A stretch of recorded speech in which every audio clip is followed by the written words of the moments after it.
anaghị apịala ọgụ mmana anyị kọọrụ na ibe na-ese okwu agbụsị igwe ndị Aguluzigbo ọnụ na Olike Eze na chaji 3000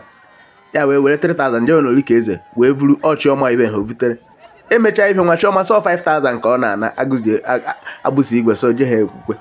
Chioma si ya ngwa eji eme n'aka ya ka eji kpọkwa mgba Chioma vs agbụsị igwe ndị Aguluzigbo maka ihe erite na Olike Eze. Chioma akụwa ọhụụ si ya aka onye eji ihe ego ọ na-eje n'ukwu nwaanyị agbụsị igwe ọgụnụ ka ị na-eme anyị ife a. Chioma sọ ọgba na-akwụna for 15 years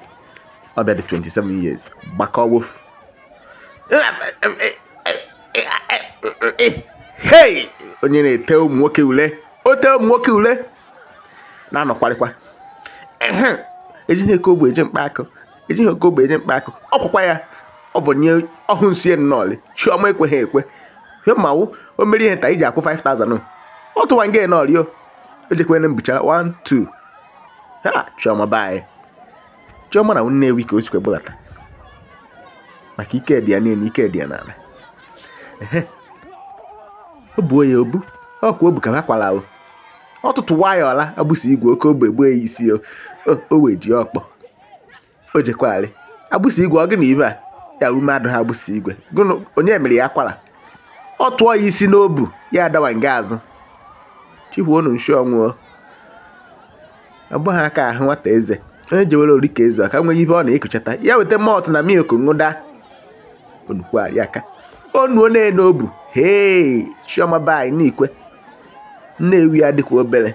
imebekwa ahụ ihu na akwaghị ego 5000 is your charge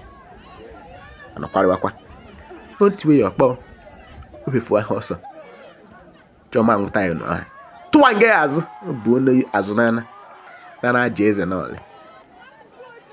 Chioma all the way from Nnewi femete na Olike Eze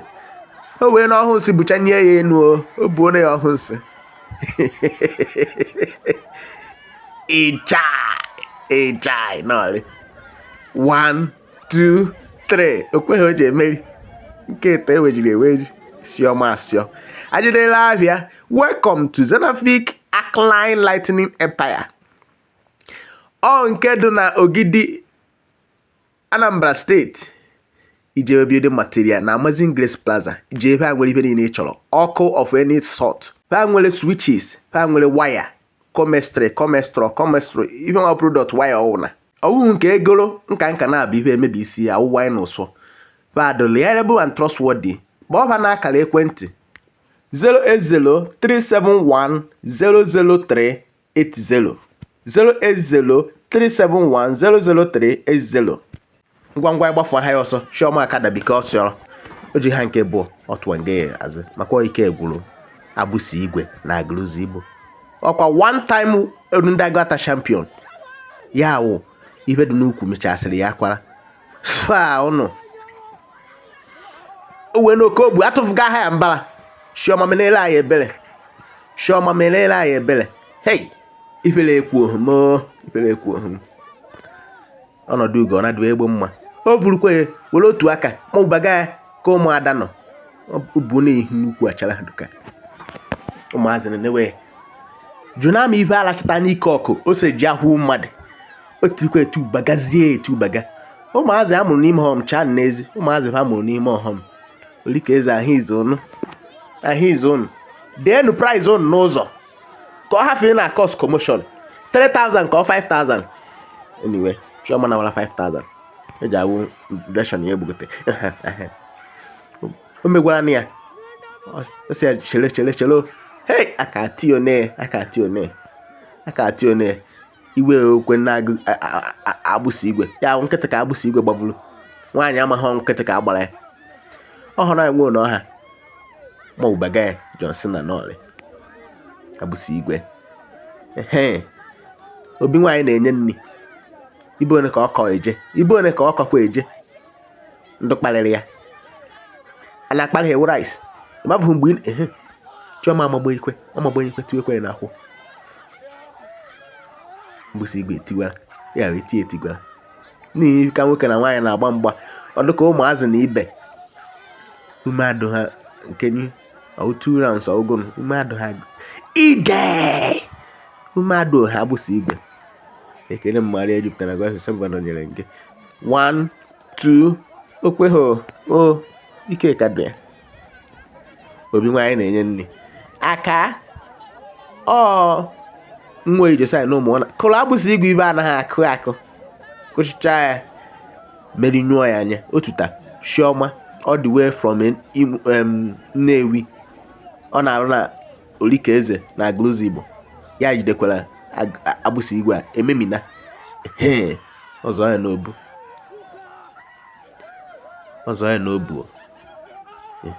ma ọ zụ blọọdụ o tere n'isi bantami Morocco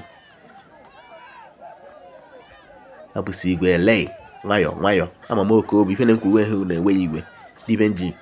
kwuo aka na past ya o mee na SmackDown eji mee na past ya 1 2 3 nwoke ji wuru nwoke he's a winner Agbụsigwe na Aguluzigbo mgbe i were 3000 nye ọ naghị weta ha ego onye ka m hụrụ ọkwa pantiwel na nga ọkpala Agbụsigwe ngwa sụọ ọsọ Agbụsigwe fụọ onye egwu onye achọghị ka akpa afa ya pantiwel biko ọ ka gbachara mgba agba ọgba nje nga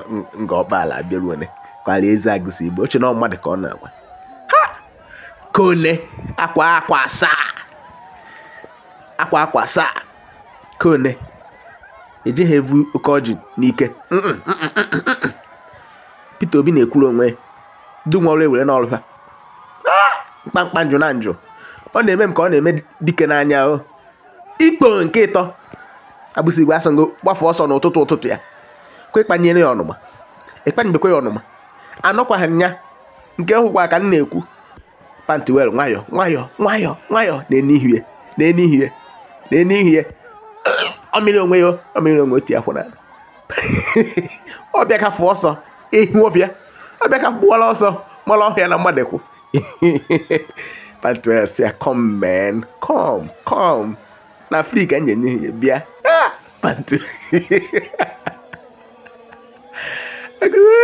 Agbụsigwe ebe aka n'isi da Aguluzigbo chọọ na onye ọzọ ụmụ oke ibula na-ayọ nọ pantiwel anya n'ala unu ndị Aguata resịrị kọnsat asụrụ nke maka ịkọrọ anyị akwadocha anapụta ọgbọ ụna anyị tere aka oyije ụmụazụ ihe mkpatụ jikwa aba ụmụazụ na enye udo gachi kpuchiri ihe ọ na-ahụ ihe ọ na-emesasị ụmụazụ na-asị nna nke akwa unu ndị Aguata ka anyị nawa